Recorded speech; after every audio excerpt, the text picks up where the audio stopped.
Bienvenue dans la chaîne Mathématiques Sciences. Aujourd'hui, je prends et expliquer une nouvelle vidéo.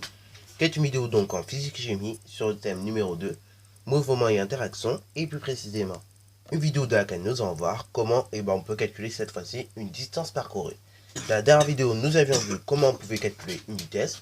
Voilà, on va s'intéresser tout simplement à comment calculer une distance. Donc là, je te laisse mettre la vidéo en pause si tu as envie de lire l'énoncé. Et après, donc, nous allons lire par rapport à nous-mêmes. Sur ce, donc, lecture de l'énoncé. Donc là, on nous dit tout simplement qu'un élève a une VMA, ok. Donc une VMA, c'est quoi? C'est tout simplement une vitesse maximale aérobie, en gros une vitesse qu'il ne peut pas dépasser, ou que sinon, s'il dépasse, après, il ne peut pas tenir plus longtemps, ok. Et donc, il a une VMA égale à 16 km/h, et il va faire un trajet de 6 minutes. De ce cas-là, on nous demande quelle est la distance parcourue par cet élève avec cette VMA, bien évidemment. Alors donc là, justement, voilà, un problème qu'on peut très bien poser, qui peut être très bien posé dans la vie de tous les jours. Tu connais une vitesse, tu connais le temps qu'il met, quelle est la distance qu'il parcourt.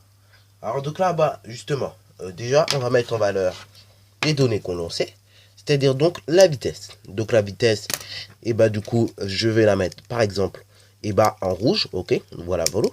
Et ainsi, du coup, le temps, qui est également 6 minutes, je vais le mettre en vert, ok.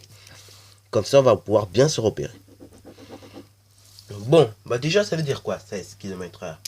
16 km/h, pardon, ça veut tout simplement dire que, sur un trajet d'une heure, tu vas parcourir 16 km à cette vitesse-là, ok. Donc, je récapitule, 16 km/h, c'est tout simplement, la distance parcourue en une heure, ok. Ça veut dire qu'à cette vitesse-là de 16 km/h, tu parcours toutes les heures 16 km. Donc là, du coup, c'est très simple, le but. On va faire un petit tableau de proportionnalité dans laquelle on indiquera la distance. Et en bas, donc, on indiquera temps, ok. Et vu qu'on sait qu'en une heure, on parcourt 16 km, du coup, quelle est la distance parcourue en 6 minutes? Voilà. Donc, mon tableau est prêt. Maintenant, il faut savoir en quelle unité on va exprimer notre distance. Donc là, vous voyez, on a des kilomètres. Donc là, ce que je propose, c'est qu'on puisse mettre la distance parcourue en kilomètres, ok. Donc la distance en kilomètres. Et ainsi, le temps, vous voyez qu'on a 10 minutes. Donc là, ce que je propose, c'est de mettre en minutes, ok. Comme ça, on se casse pas la tête. Bon, après, la suite n'est pas trop compliquée. Il suffit de remplir le tableau. Donc là, on a dit qu'en une heure, donc 60 minutes, on parcourt 16 km/h. Donc, on cherche la distance parcourue en 6 minutes. Soit, 10 fois moins de temps, ok. Vous voyez que de 60 à 6, il faut diviser par 10. Donc, de 16 à cette case-là, il faut également diviser par 10. On peut le noter. Et donc, du coup, c'est pas sorcier. Si on fait 16 divisé par 10, ça fait donc 1,6, ok. 1,6 quoi? Kilomètres. Donc là, maintenant, tu vois que, en 2 minutes, on a résolu le problème. Maintenant, il ne reste plus qu'à faire une phrase de réponse pour répondre à la question. Et après, donc, ce sera déjà la fin de cette vidéo.